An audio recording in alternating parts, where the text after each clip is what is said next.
Merhaba arkadaşlar, Ece'nin Örgüleri YouTube kanalına hepiniz hoş geldiniz. Hem kız hem erkek bebekler için kolay ve güzel tığ işi yelek yaptım. Bugün bu yelek anlatımını sizlerle paylaşmak istiyorum. Ben mavi renk iplik kullanarak bugün bu yeleği yapıyorum. Siz istediğiniz renk iplikleri kullanarak bu yelek örgüsünü yapabilirsiniz.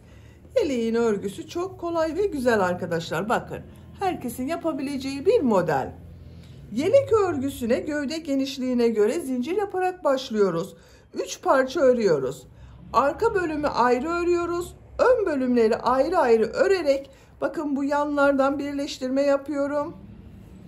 Omuzlardan birleştirme yapıyorum. Tek parça haline getiriyorum. Yaka ve kol çevresinde sık iğneler yaptım. Yakayı düğmeli yaptım. 3 düğme yapmayı tercih ettim. Bakın yaptığım büyüklüğe göre 3 düğme yeterli oldu.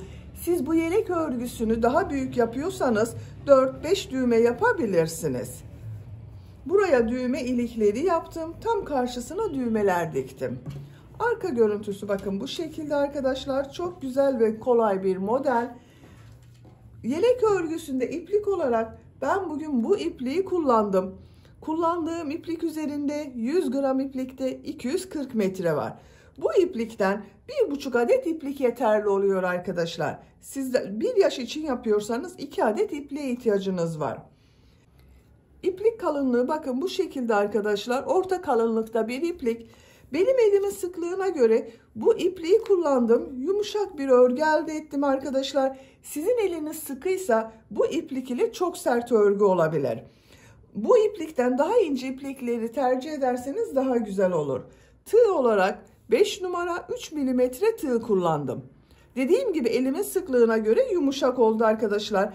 Bazen arkadaşlar soruyor, benim yaptığım örgü çok sert oldu, aynı iplikleri kullandım diyor.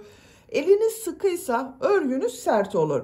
Sizin eliniz sıkıysa 3,5-4 milimetre tığları kullanırsanız daha güzel olur arkadaşlar. Düğmeleri de söyledik. Ölçülerini videonun sonunda ölçüyorum, oraya bakabilirsiniz. Bu yelek örgüsünde istediğiniz marka iplik ve renkleri kullanarak yapabilirsiniz. Her renk iplik ile çok güzel oluyor. İplik tığı hazırlayalım. Hep birlikte bu kolay ve güzel yelek örgüsüne başlayalım. Örgü kanalıma abone değilseniz abone olmayı unutmayın lütfen. Örgü kanalıma abone olmak ücretsiz. Örgü kanalıma ücretsiz abone olup orada bulunan zil şeklini dokunarak açık yaparsanız kanalıma video yüklediğim zaman ilk önce size bildirim gelir. Örgülerimden herkesten önce sizin haberiniz olur. Videolarıma beğeni ve yorumlarınızı da yaparsanız çok sevinirim arkadaşlar. Videolarıma beğeni yaptığınızda yanında Hype Gönder bölümü görünecektir. Hype Gönder'e tıklayıp puan gönderirseniz ayrıca çok sevinirim. Sizlerden gelen bu puanlar örgü kanalımın devamlılığı için çok önemli. Şimdiden hepinize teşekkür ederim. Kolay gelsin, iyi çalışmalar. Örgüye zincir yaparak başlıyorum. İlk ilmeği ben bu şekilde yapıyorum.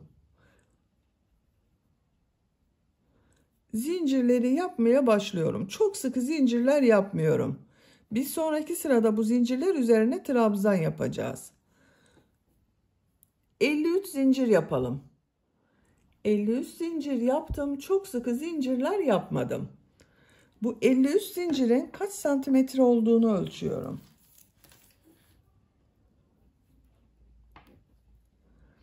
25 santimetre zincir uzunluğu var. Benim elimin sıklığına göre 25 santimetre için 53 zincir yaptım arkadaşlar. Sizin elinizin sıklığına göre bu 25 santimetre için daha fazla veya daha az sayıda zincir yapmanız gerekebilir. Bu zincir sayısı model yerleştirmesinin denk gelmesi için 5'in katlarından 3 fazla olacak arkadaşlar. Benim 53 oldu. Siz bunu 5 fazla 58 yapabilirsiniz. 63 yapabilirsiniz veya daha az olarak 48 yapabilirsiniz. Yapacağınız büyüklüğe göre bu 5'in katlarından 3 fazla zincir yapacağız. 3 zincirde dönüş için yapıyorum. 1, 2, 3. Tığ üzerine iplik alıyorum. 3 ilmek atlıyorum. 1, 2, 3. 4. ilmeğe trabzan yapıyorum. Bu 3 ilmek atlayarak yaptığımda bir trabzan oluyor arkadaşlar.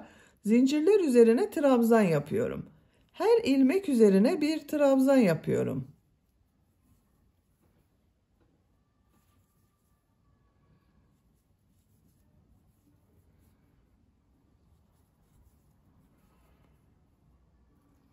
Sıra sonuna kadar devam edelim. Zincirler üzerine trabzan yaparak bakın sıra sonuna kadar tamamladım.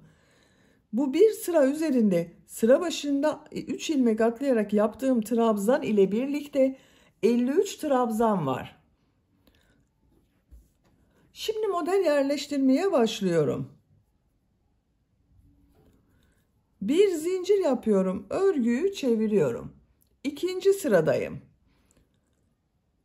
İlk 3 ilmek üzerine trabzan yapıyorum. Sıra başında ve sıra sonunda 3 trabzan yapacağız. 1 2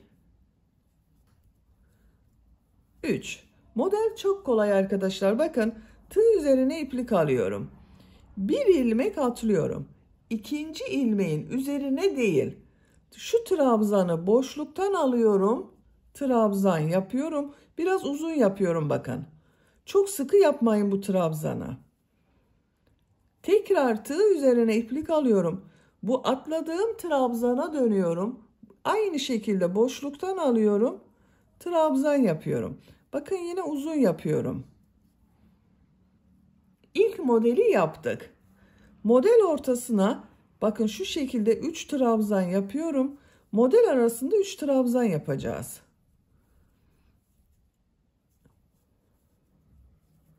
Bakın modelden sonra 3 trabzan yaptım. Şimdi model yapıyorum. Tekrar tığ üzerine iplik alıyorum. Bir trabzan atlıyorum. İkinci trabzan boşluktan alıyorum. Trabzan yapıyorum. Uzun yapıyorum. Tekrar bakın atlama yaptığım bu trabzana dönüyorum. Boşluktan alıyorum. Trabzan yapıyorum. İkinci modeli yaptım. 3 trabzan yapıyorum.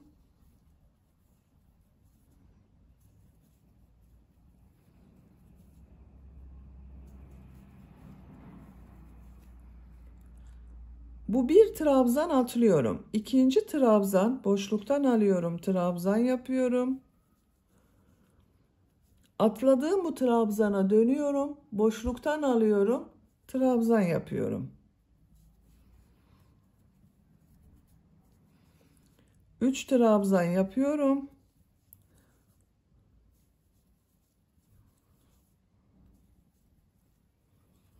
Tekrar modeli gösteriyorum. Bir trabzan atlıyorum.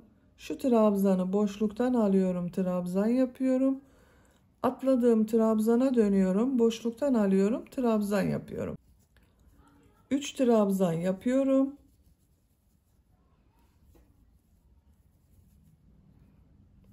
Tekrar model yapacağız.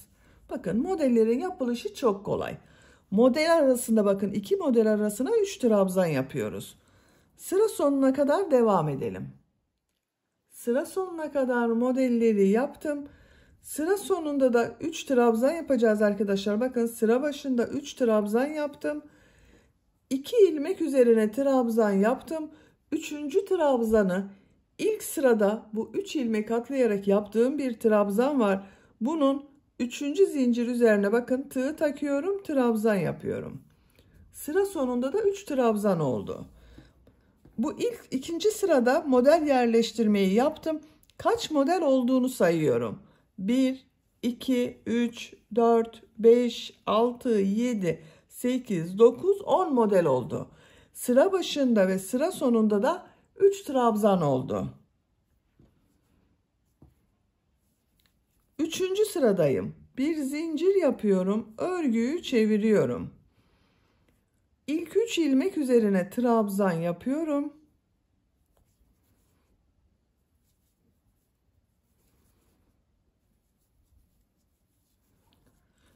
Bu üçüncü sırada arkadaşlar bu modelleri bakın boşluktan alarak trabzan yaptım. Bu sırada da aynı şekilde boşluktan alarak trabzan yapıyorum. Bakın örgünün ters tarafından boşluktan alıyorum, trabzan yapıyorum. Şu şekilde tığı boşluğa takıyorum. Trabzan yapıyorum. İkinci trabzana da bakın boşluktan alıyorum. Örgünün ters tarafından trabzan yapıyorum. 3 trabzan yapıyorum.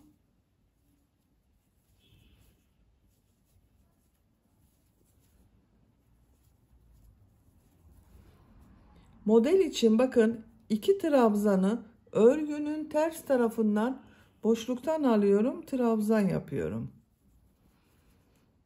Bu boşluktan alarak yaptığımız trabzanlarda iplikleri biraz uzun yaparsanız daha iyi oluyor. Bakın şu şekilde. Çok sıkı yapmayın arkadaşlar. 3 trabzan yapıyorum.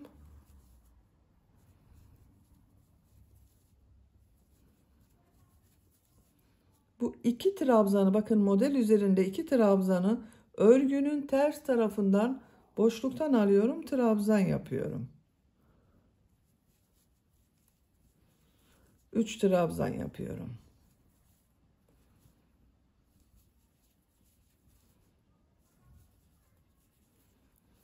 Düz tarafın görüntüsü bakın bu şekilde oluyor. Sıra sonuna kadar devam edelim.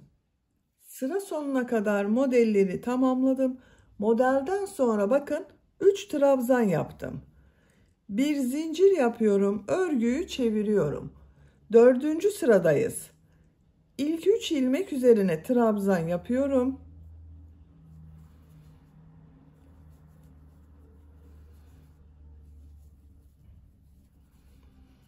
Model için bakın bir ilmeği atlıyorum. İkinci trabzanı boşluktan alıyorum, trabzan yapıyorum. Tığ üzerine iplik alıyorum. Atlama yaptığım bakın bu trabzanı boşluktan alıyorum, trabzan yapıyorum. 3 trabzan yapıyorum.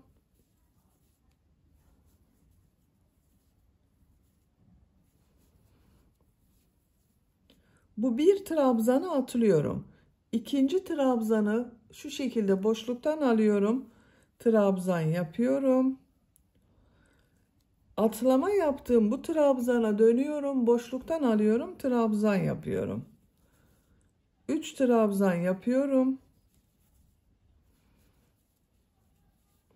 Tekrar model yapıyoruz. Sıra sonuna kadar devam edelim. Sıra sonuna kadar tamamladım. Sıra sonunda modelden sonra 3 trabzan yaptım. 5. sıradayım. Bir zincir yapıyorum. Örgüyü çeviriyorum. 3 trabzan yapıyorum.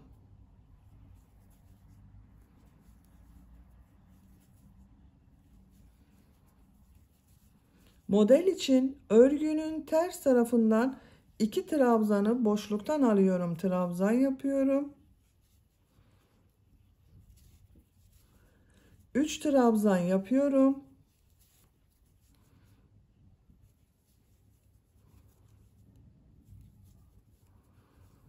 Model için örgünün ters tarafından 2 trabzanı boşluktan alıyorum. Trabzan yapıyorum. 3 trabzan yapıyorum.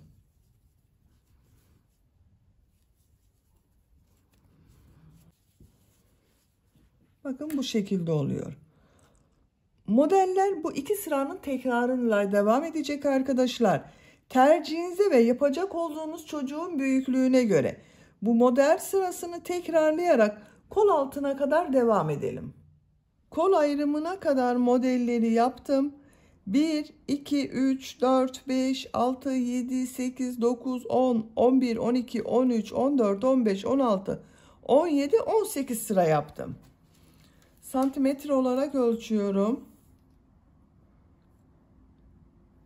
16 santimetre yükseklik var. Benim yapacağım ölçü için bu yükseklik yeterli. Siz tercihinize göre 1-2 sıra devam edebilirsiniz. 19. sıradayım. 19. sırada kol kesmesi yapıyorum. Bir zincir yapıyorum. Örgüyü çeviriyorum. Bakın ilk ilmeği atlıyorum. Tığ üzerine iplik alıyorum. Bu ilk ilmeği atlıyorum. Bunu atlama yaparak bir kesme yapmış oluyorum. İkinci ve üçüncü ilmekleri birlikte yapıyorum. Kesme yapıyorum ikinci kesmeyi. Bakın ilmeğe tığ taktım, iplik aldım. 2 ilmekten çekiyorum. Tığ üzerinde 2 ilmek var. Tekrar tığ üzerine iplik alıyorum. Diğer ilmeğe tığ takıyorum. İplik aldım. 2 ilmekten çekiyorum. Tığ üzerinde 3 ilmek var. Üçünü birlikte çekiyorum. Bakın kesme yaptım. Burada bir ilmek oluştu arkadaşlar. Modelde 2 trabzanı ters taraftan boşluktan alıp trabzan yapıyorum.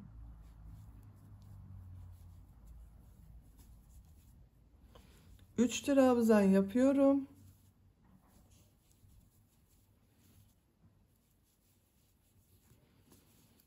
Model yapıyorum.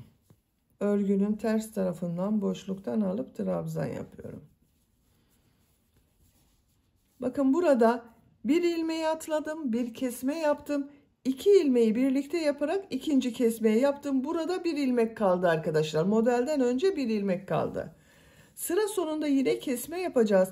3 ilmek kalasıya kadar modelleri yapalım. Sıra sonunda 3 ilmek kalasıya kadar modelleri yaptım. Bakın sıra sonunda 3 ilmek var.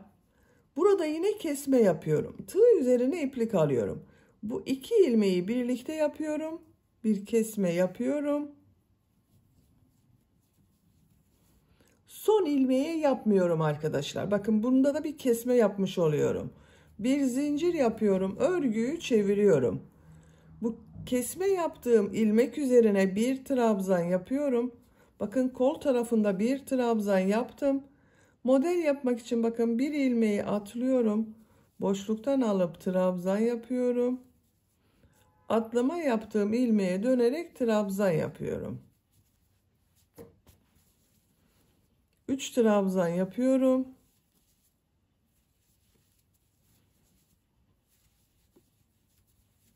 Model yapıyorum.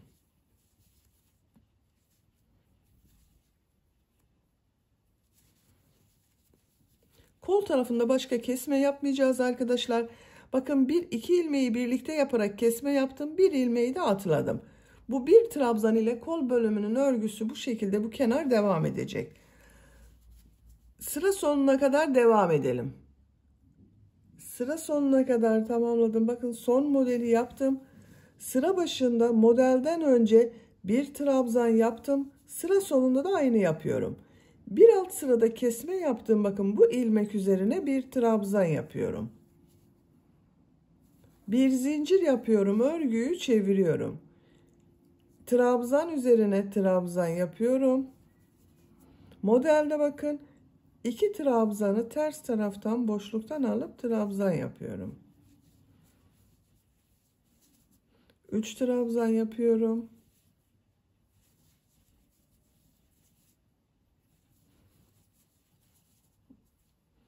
İki trabzanı ters taraftan boşluktan alıp trabzan yapıyorum.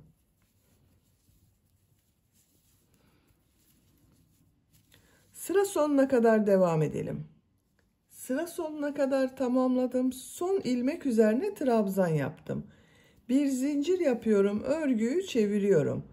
İlk ilmeğe trabzan yapıyorum.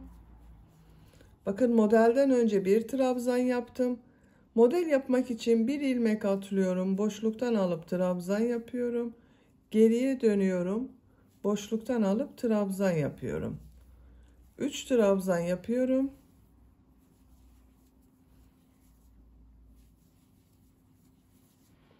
Model yapıyorum.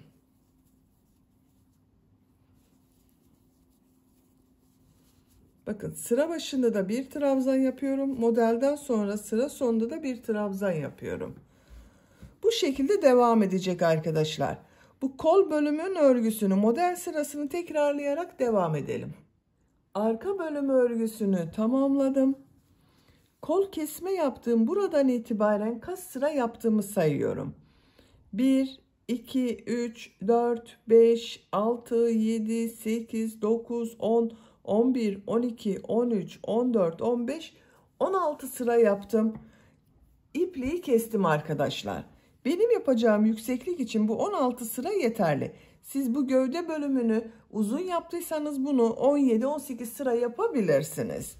Arka bölüm örgüsünü bitirdik. Şimdi ön bölümleri yapalım. Ön bölümler bu arka bölümün yarısı olacak. 1, 2, 3, 4, 5, 6, 7, 8, 9, 10 model var arkadaşlar. Ön bölümlerde 5'er model yerleştirme yapıyorum. Zincir yapıyorum.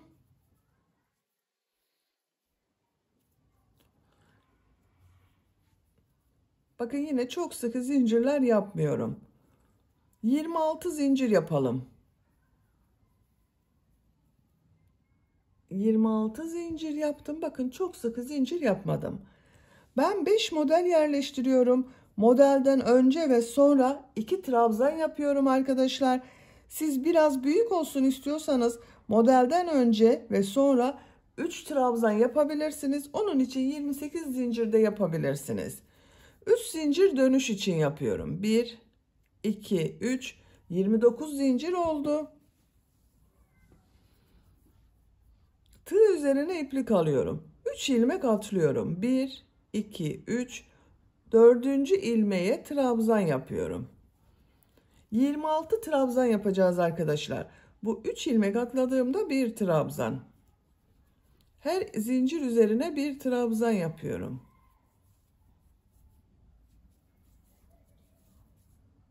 Sıra sonuna kadar devam edelim.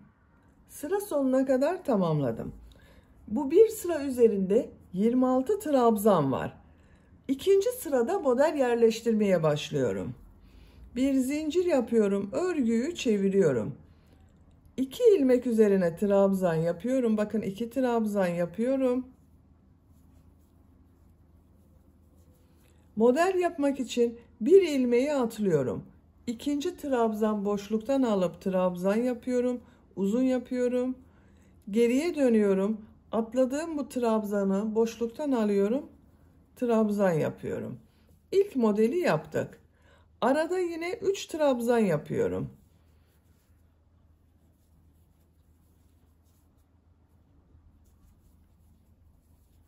Üç trabzan yaptım. Bir ilmek atlıyorum. Boşluktan alıp trabzan yapıyorum. Geriye dönüyorum. Boşluktan alıp trabzan yapıyorum. 3 trabzan yapıyorum.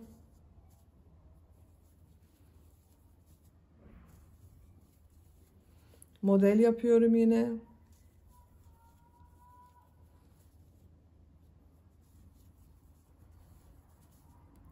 Üç trabzan.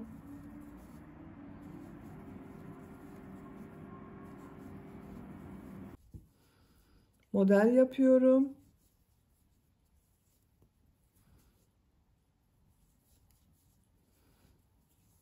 Üç trabzan yapıyorum.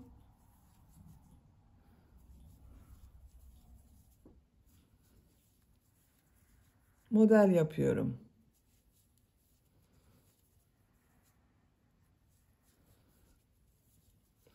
Bakın sıra sonunda 2 ilmek kaldı. Trabzan yapıyorum. 3 ilmek atlayarak yaptığım, bakın bu zincirler üzerine de trabzan yapıyorum. Bakın arkadaşlar, ön bölümde 1, 2, 3, 4, 5 model yaptım. Sıra başında ve sıra sonunda 2 trabzan yaptım. Siz 2 zincir fazla başladıysanız sıra başında ve sıra sonunda 3 trabzan yapabilirsiniz. Benim yapacağım ölçü için bu genişlik yeterli. Bakın. Arka bölümün yarısını elde ettim. Bir zincir yapıyorum, örgüyü çeviriyorum. 2 trabzan yapıyorum. Model için örgünün ters tarafından boşluktan alıp trabzan yapıyorum. 3 trabzan yapıyorum. Arka bölümde yaptığımız modellerin aynısı oluyor arkadaşlar. Sıra sonuna kadar devam edelim. Sıra sonuna kadar tamamladım. Sıra sonunda bakın modelden sonra yine 2 trabzan yaptım. Bir zincir yapıyorum, örgüyü çeviriyorum. 2 trabzan yapıyorum. Model yapıyorum yine.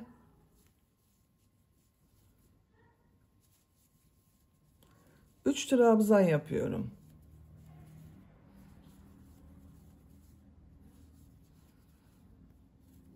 Bakın arkadaşlar, ön bölüm örgüsü arka bölüm gibi devam edecek. Siz bu kol altına kadar kaç sıra yaptıysanız ön bölümde aynı sıra olacak arkadaşlar. Ben 18 sıra yaptım. Bu ön bölüm örgüsünü de 18 sıra olarak tamamlayalım. Ön bölüm örgüsünü de 18 sıra yaptım. 1, 2, 3, 4, 5, 6, 7, 8, 9, 10, 11, 12, 13, 14, 15, 16, 17, 18. Arka bölümü de bakın kol kesimine kadar 18 sıra yaptım. Ön bölümü de 18 sıra yaptım. 19. sıradayım. 19. sırada kol ve ön bölüm kesmesine başlıyorum. Bir zincir yapıyorum. Örgüyü çeviriyorum. Tığ üzerine iplik alıyorum. Bu ilmeği atlıyorum. İkinci ilmeğe trabzan yapıyorum. Bakın atlama yaparak bir kesme yaptım. Burada bir trabzan oluştu. Model için 2 trabzanı örgünün ters tarafından boşluktan alıp trabzan yapıyorum. 3 trabzan yapıyorum.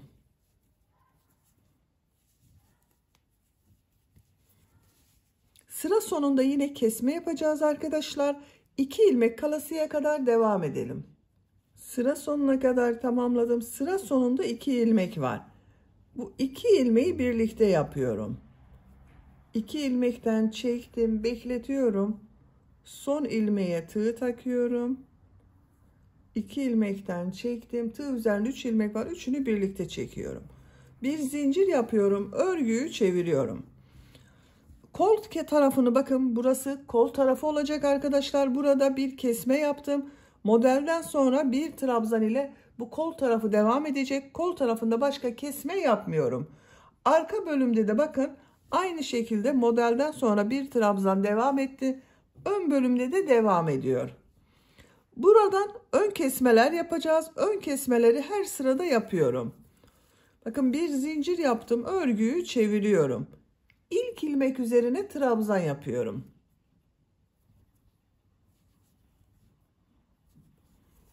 Tığ üzerine iplik alıyorum. Bu 2 trabzanı boşluktan alıp birlikte yaparak kesme yapıyorum bakın. 2 trabzanı birlikte aldım. Trabzan yapıyorum. 3 trabzan yapıyorum.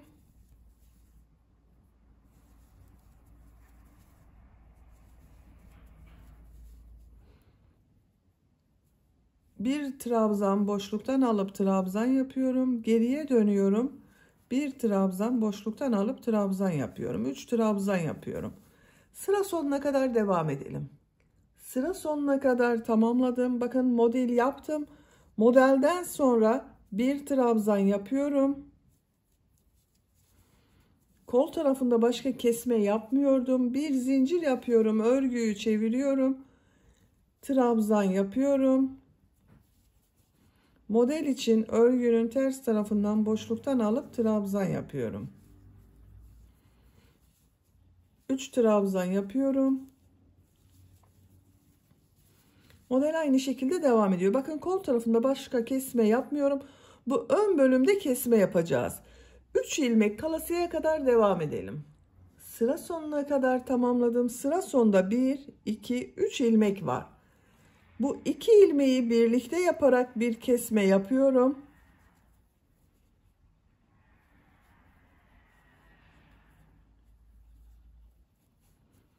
Son ilmek üzerine trabzan yapıyorum.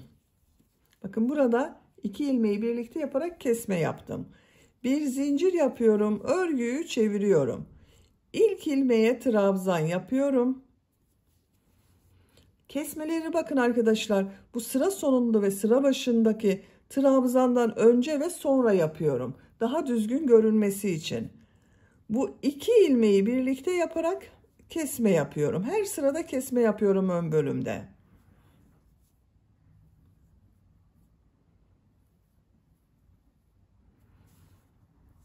Trabzan yapıyorum. Model yapıyorum. 3 trabzan yapıyorum. Sıra sonuna kadar devam edelim. Sıra sonuna kadar tamamladım. Kol tarafında bakın kesme yapmadım. Modelden sonra bir trabzan yaptım. Bir zincir yapıyorum, örgüyü çeviriyorum. İlk ilmeğe trabzan yapıyorum. Model için örgünün ters tarafından bu iki trabzanı boşluktan alıp trabzan yapıyorum. 3 trabzan yapıyorum.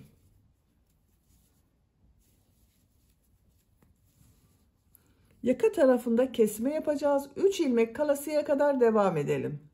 Sıra sonunda 3 ilmek kalasıya kadar modelleri yaptım. Bu 2 ilmeği birlikte yapıyorum. Kesme yapıyorum.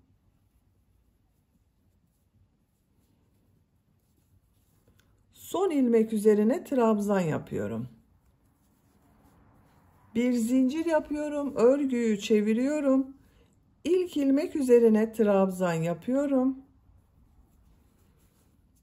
2 ilmeği birlikte yaparak kesme yapıyorum.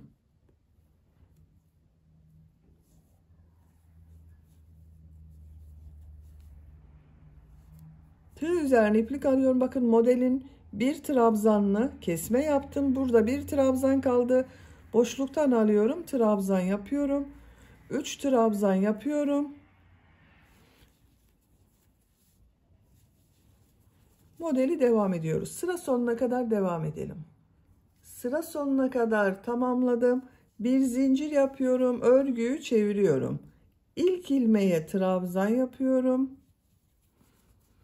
Bakın model için örgünün ters tarafından 2 trabzanı boşluktan alıp trabzan yapıyorum. 3 trabzan yapıyorum.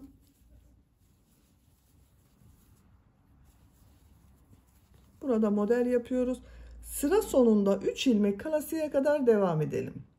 Sıra sonunda 3 ilmek kalasıya kadar devam ettim. Bakın 1, 2, 3 ilmek var. 2 ilmeği birlikte yapıyorum. Kesme yapıyorum.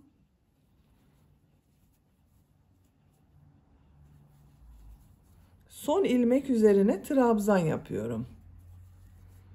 Bir zincir yapıyorum. Örgüyü çeviriyorum. İlk ilmek üzerine trabzan yapıyorum. 2 ilmeği birlikte yapıyorum. Kesme yapıyorum.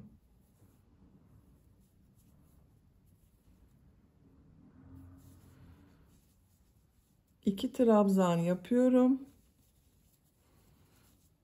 Model yapıyorum bakın.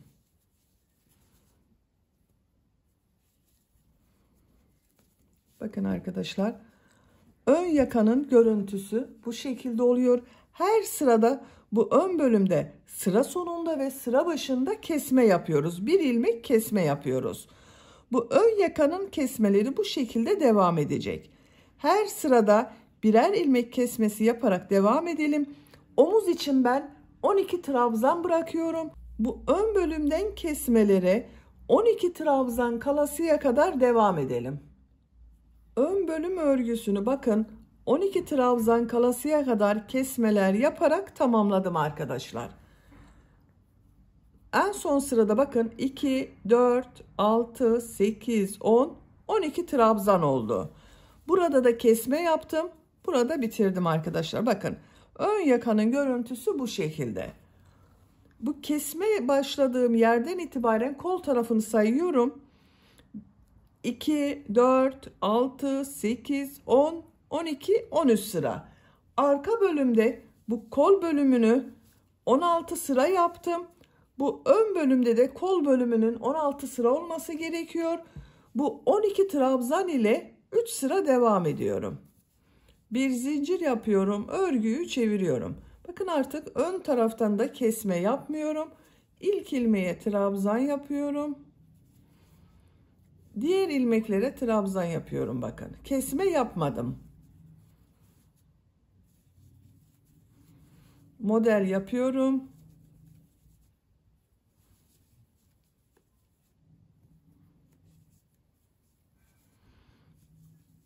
Üç trabzan yapıyorum. Model yapıyorum.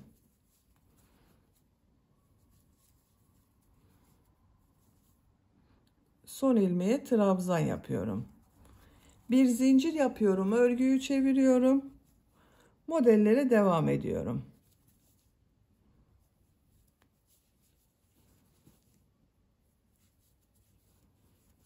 Sıra sonuna kadar devam edelim. Sıra sonuna kadar tamamladım. Sıra sonuna kadar tamamladım. Bakın kesme yapmadım. Bir zincir yapıyorum. Örgüyü çeviriyorum. İlk ilmek üzerine trabzan yapıyorum. Diğer ilmeklere trabzan yapıyorum ve model yapıyorum. Sıra sonuna kadar devam edelim. Ön bölümü örgüsünü tamamladım. 12 trabzan ile 4 sıra yaptım. Bakın 1, 2, 3, 4. Kol bölümünü sayıyorum. Bakın bu kesme yaptığım bu sıradan sonra 2, 4, 6, 8, 10, 12, 14, 16 sıra oldu. Arka bölümü de 16 sıra yaptım. Bakın kol bölümünü, ön bölümü de 16 sıra yaptım. İpliği kesiyorum.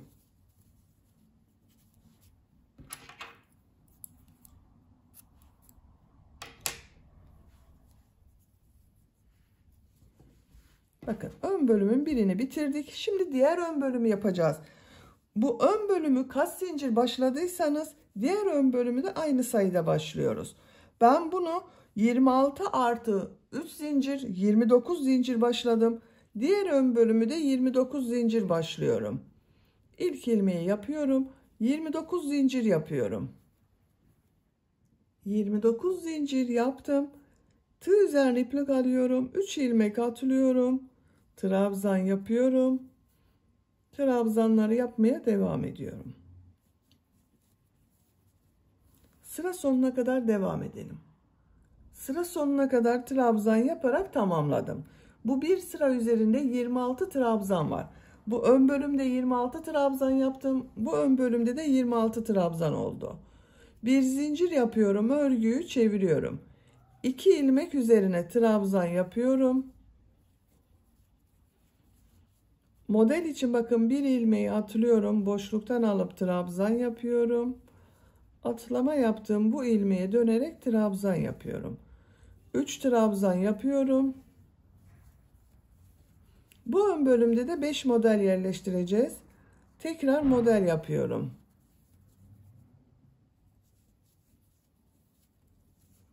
Sıra sonuna kadar model yaparak devam edelim.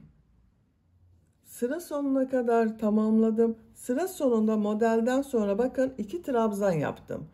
Bir zincir yapıyorum. Örgüyü çeviriyorum. 2 trabzan yapıyorum. Modelde örgünün ters tarafından 2 trabzanı boşluktan alıp trabzan yapıyorum. 3 trabzan yapıyorum. Tekrar model yapıyoruz. Bu ön bölüm gibi devam edecek arkadaşlar. Ben bu ön bölüm örgüsünü bakın 18 sıra yaptım. Bu ön bölüm örgüsünde 18 sıra olarak tamamlayalım. Sadece bu ön kesmeleri diğer taraftan yapacağız. Oraya kadar devam edelim.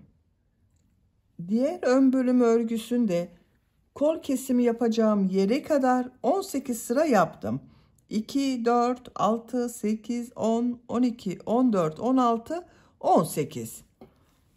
Şimdi 19. sırada yaka ve kol kesimi yapıyorum. Diğer ön bölümde de aynı yaptım arkadaşlar. Bir ilmek burada, bir ilmek sıra sonunda yapacağız. Bir zincir yapıyorum. Örgüyü çeviriyorum. Tığ üzerine iplik alıyorum. Bu ilk ilmeği atlıyorum. İkinci ilmek üzerine trabzan yapıyorum. İlk kesmeyi bakın ilmek atlama yaparak yaptım. Modeli yapıyorum. Örgünün ters tarafından 2 trabzanı boşluktan alıp trabzan yapıyorum. 3 trabzan yapıyorum.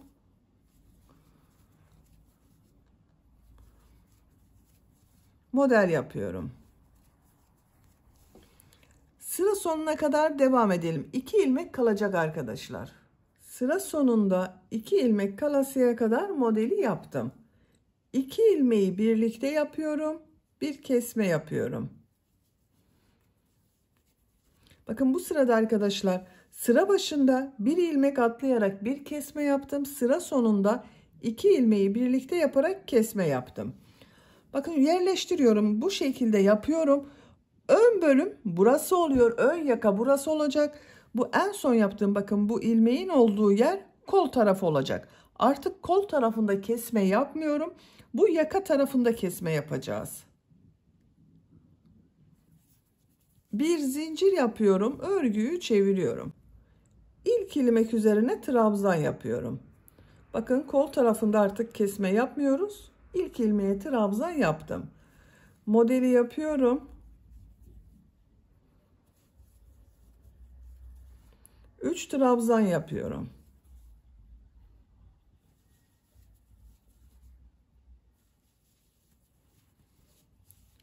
Sıra sonunda 3 ilmek kalasıya kadar devam edelim. Sıra sonunda 3 ilmek kalasıya kadar yaptım. 1, 2, 3. Tığ üzerine iplik alıyorum. Bakın burada model var. Kesme yapmak için bu 2 trabzanı boşluğa takıyorum. İkisini birlikte yapıyorum. Bakın trabzan oldu. Son ilmek üzerine trabzan yapıyorum. Bir zincir yapıyorum. Örgüyü çeviriyorum.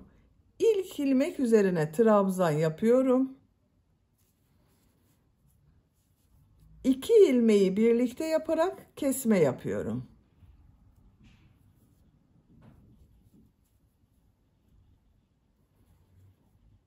Tığ üzerine iplik alıyorum. Diğerlerini aynı şekilde devam ediyorum.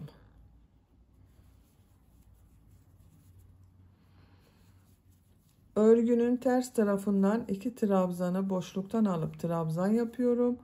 3 trabzan yapıyorum. Sıra sonuna kadar devam edelim. Sıra sonuna kadar tamamladım. Bir zincir yapıyorum. Örgüyü çeviriyorum. Kol tarafında bakın kesme yapmıyorum. İlk ilmek üzerine trabzan yapıyorum. Model yapıyorum.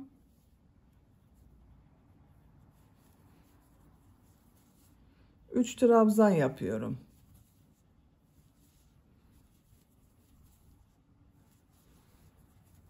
Sıra sonunda 3 ilmek kalasıya kadar devam edelim. Sıra sonunda 3 ilmek kalasıya kadar tamamladım. 2 ilmeği birlikte yapıyorum. Kesme yapıyorum. Son ilmek üzerine trabzan yapıyorum. Bir zincir yapıyorum. Örgüyü çeviriyorum. İlk ilmek üzerine trabzan yapıyorum. 2 ilmeği birlikte yapıyorum. Kesme yapıyorum. Bakın modelde 2 trabzanı ters taraftan boşluktan alıp trabzan yapıyorum. 3 trabzan yapıyorum. Bakın arkadaşlar, diğer ön bölümde yaka kesmesi de bu şekilde devam edecek.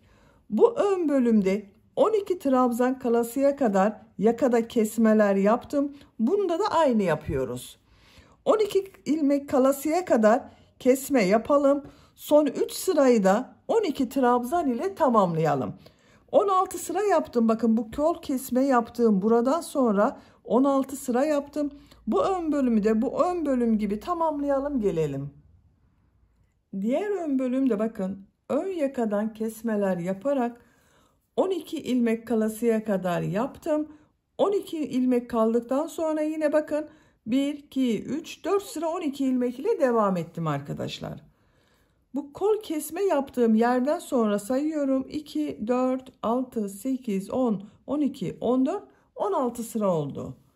Arka bölümün ve diğer ön bölümün de kol bölümlerini 16 sıra yaptım. Bu ön bölümde aynı oldu. İpliği kesiyorum.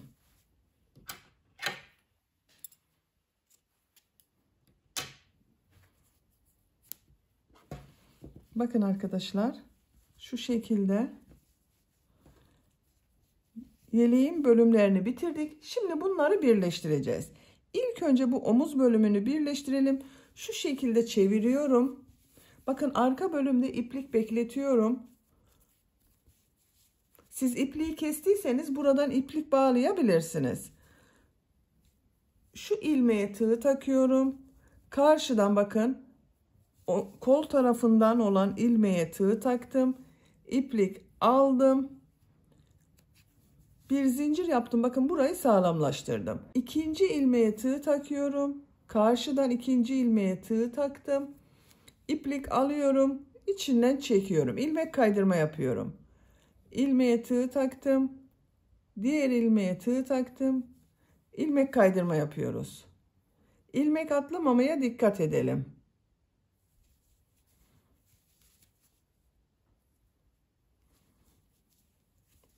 ...12 ilmek var zaten. Arka bölümde de 12 ilmek ile birleştirerek ilmek kaydırma yapıyoruz.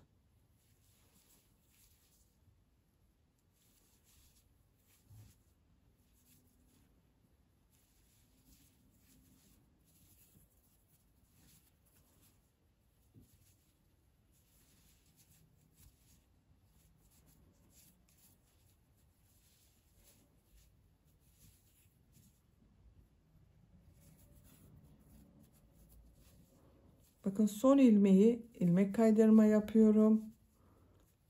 Şu şekilde bitiriyorum arkadaşlar. İpliği kesiyorum. Bakın omuz örgüsünü birleştirdik. Düz tarafın görüntüsü bu şekilde oldu. Diğer omuzu da aynı şekilde birleştirelim.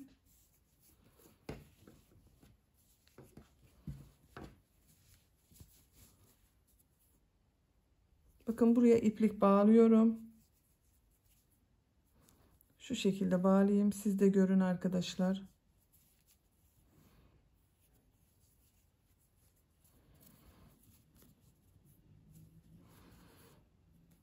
İlk ilmekleri birleştiriyorum.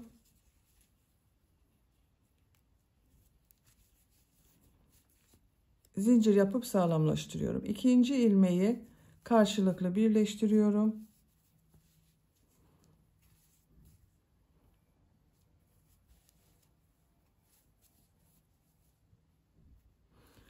Buraya kadar devam edelim. Sıra sonuna kadar ilmek kaydırma yaparak birleştirdim. İpliği kesiyorum.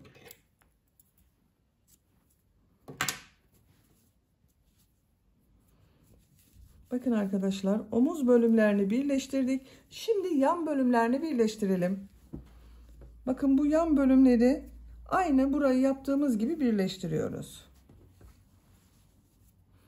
Bu ilk ilmeğe tığ takıyorum. Diğer ilk ilmeğe de tığ takıyorum.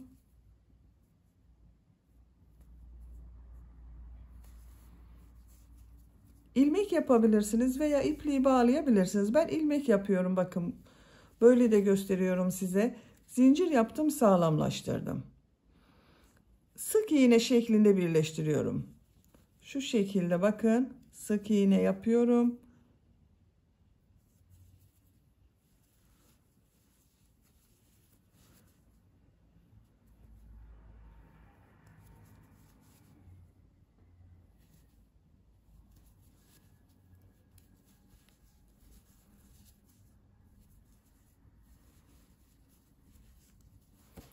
Kol altına kadar devam edelim. Kol altına kadar sık iğne yaparak birleştirdim. Bakın kol çevresinde de bir sıra sık iğne yapıyorum. İpliği kesmiyorum. Şöyle bakın gösteriyorum arkadaşlar.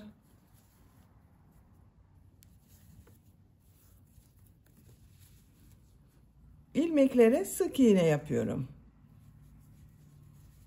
Düzgün bir görüntü olsun diye kol çevresinde sık iğne yapıyorum. Kol çevresinde sık iğne yaparak buraya kadar devam edelim. Sıra sonuna kadar tamamladım. İlk ilmek ile ilmek kaydırma yaparak birleştiriyorum. Kol çevresinde bir sıra sık iğne yaptım. Ben diğer tarafı da birleştirdim. Bakın aynı bunu yaptığım gibi birleştirdim. Kol çevresinden sık iğne yaptım. Yaptığım sık iğneler üzerine de sık iğne sıraları yaparak bakın bir kol elde ettim. Burada da aynısını yapacağız bu kolda. Bir zincir yapıyorum. İlk ilmeğe sık iğne yapıyorum. Diğer ilmeklere sık iğne yaparak devam ediyorum. Her ilmek üzerine bir sık iğne yapıyorum.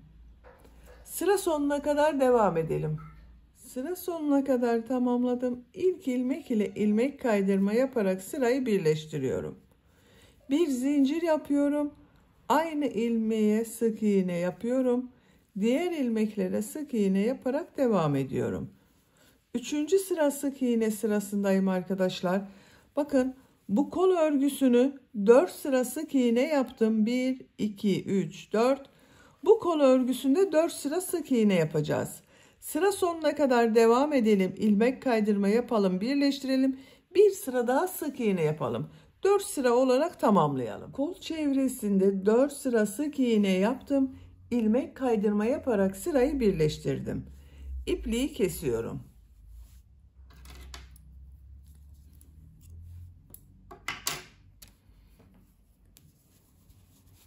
Bakın arkadaşlar 1, 2, 3, 4 sıra sık iğne oldu.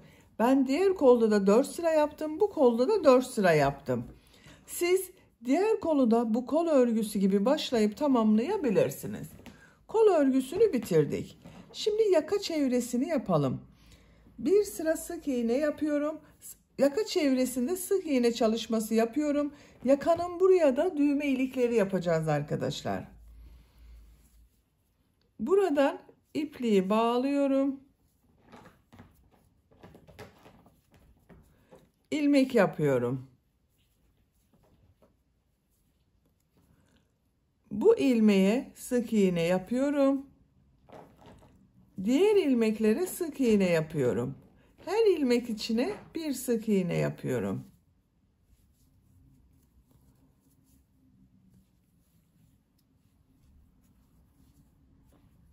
Buraya kadar devam edelim. Buraya kadar sık iğne yaptım. Bu ilmeğe 2 sık iğne yapıyorum. Bakın aynı ilmek içine 2 sık iğne yapıyorum. Yaka önünde bakın bulunan bu ilmekleri de birer defa sık iğne yapıyorum.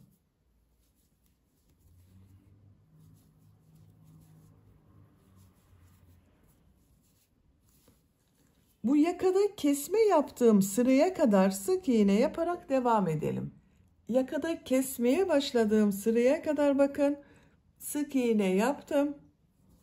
Buranın belirgin olması için bu kesme yaptığım sıranın bu ilmeğe 2 sık iğne yapıyorum. Diğer ilmeklere birer defa sık iğne yapıyorum.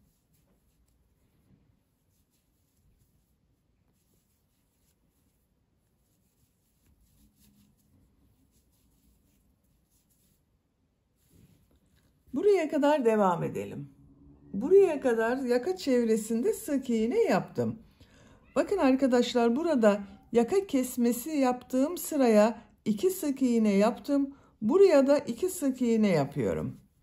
Bakın bu ilmeğe 2 sık iğne yapıyorum.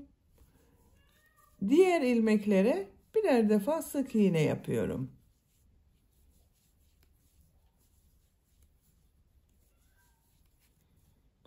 Buraya kadar devam edelim. Buraya kadar sık iğneyi tamamladım. İlmek kaydırma yaparak sırayı bitiriyorum. Bakın çevresinden bir sıra sık iğne yaptım. Yine sık iğne sırası yapıyorum. Aynı ilmeğe bir sık iğne yapıyorum. Diğer ilmeklere sık iğne yapıyorum.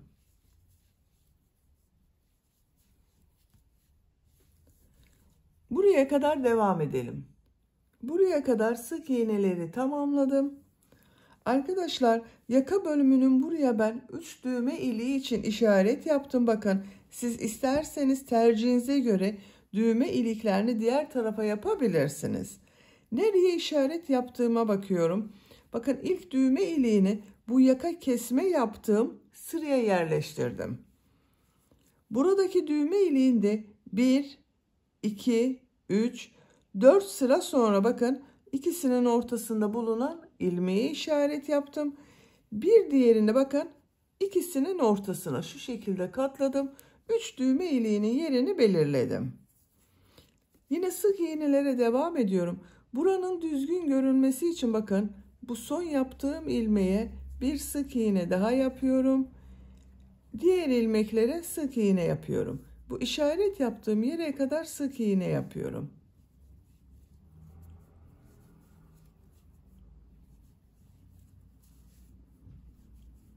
Bakın buraya kadar 6 sık iğne yaptım. Düğme iliği için 3 zincir yapıyorum. 1 2 3. 2 ilmek atlıyorum. 3. ilmeğe sık iğne yapıyorum. 3 zincir yaptım arkadaşlar. Bakın ben bu şekilde bir düğme dikiyorum. Onun için bunun geçeceği şekilde 3 zincir yaptım. Siz daha küçük düğme yapıyorsanız 2 zincir yapabilirsiniz. Bu işaret yaptığım iğneye kadar sık iğne yapıyorum.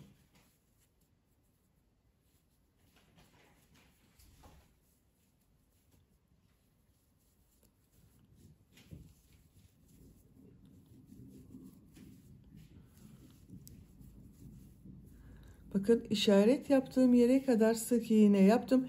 Kaç sık iğne yaptığımı sayıyorum. 1, 2, 3, 4, 5, 6, 7, 8 sık iğne yaptım.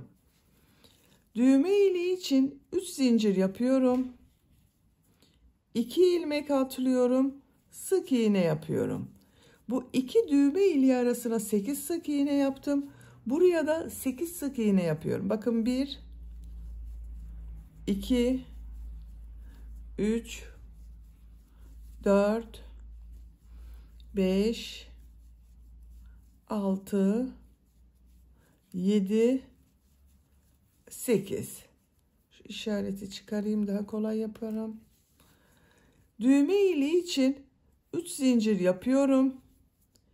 2 ilmek atlıyorum. 3. ilmeğe sık iğne yapıyorum. Düğme ilikleri için bakın yerlerini yaptık arkadaşlar. 1, 2, 3 düğme iliği oldu.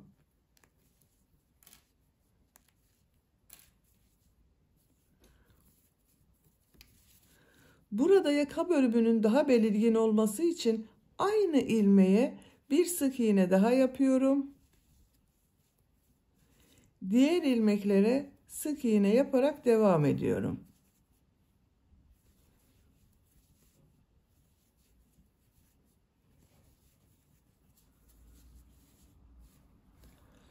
Buraya kadar devam edelim. Yaka çevresinde sık iğne yaparak bakın buraya kadar tamamladım. Burada bakın düğme iliği yaptıktan sonra bu ilmeğe yaka belirgin olsun diye 2 sık iğne yaptım. Buraya da 2 sık iğne yapıyorum. Bakın bu ilmek içine 2 sık iğne yapıyorum. Köşe olsun burada arkadaşlar. Diğer ilmeklere birer defa sık iğne yapıyorum. Buraya kadar devam edelim sıra sonuna kadar. Buraya kadar sık iğne yaptım. İlmek kaydırma yaparak bakın sırayı bitiriyorum. Sık iğne yaparak devam ediyorum arkadaşlar. Bu ilmeğe sık iğne yapıyorum. Diğer ilmeklere sık iğne yapıyorum.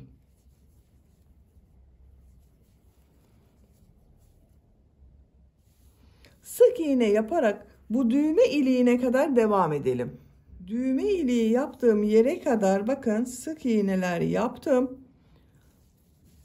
Bu düğme iliği yaptığım zincir üzerine 2 sık iğne yapıyorum. 1, 2. Bakın burada düğme iliği yaparken 2 ilmek atladım. Buraya da 2 sık iğne yaptım.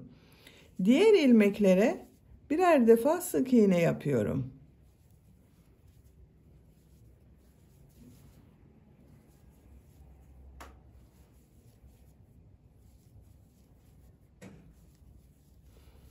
Düğme iliğine yine 2 sık iğne yapıyorum. Diğer ilmeklere birer defa sık iğne yapıyorum.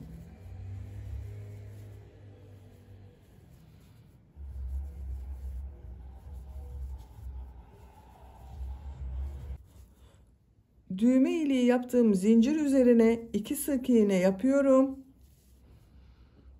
Diğer ilmeklere birer defa sık iğne yapıyorum.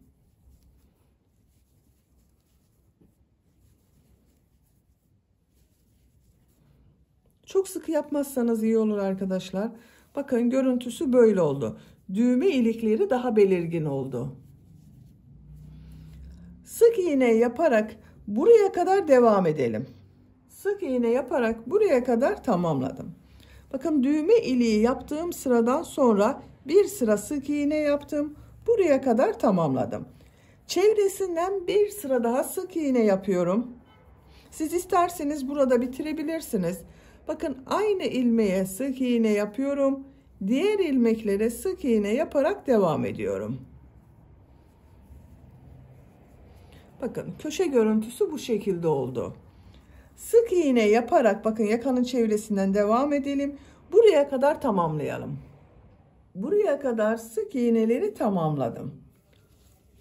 Bakın burada bu son ilmeğe sık iğne yaptım. İpliği kesiyorum. Şu şekilde ilmek içinden çekiyorum. Buranın düzgün görünmesi için bakın arkadaşlar şu şekilde yapıyorum. Burada bulunan ilmeğe tığ takıyorum. İpliği içinden çekiyorum. Bakın burası devamı gibi oldu. İpliği örgünün ters tarafından kaybediyorum.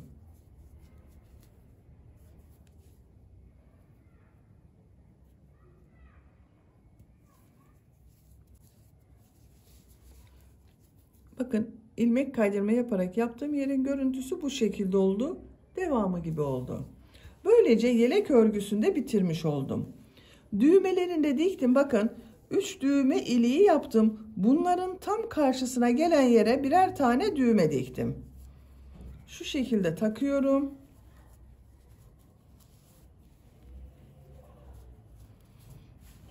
Siz daha büyük yaptıysanız 4-5 düğmeli yapabilirsiniz.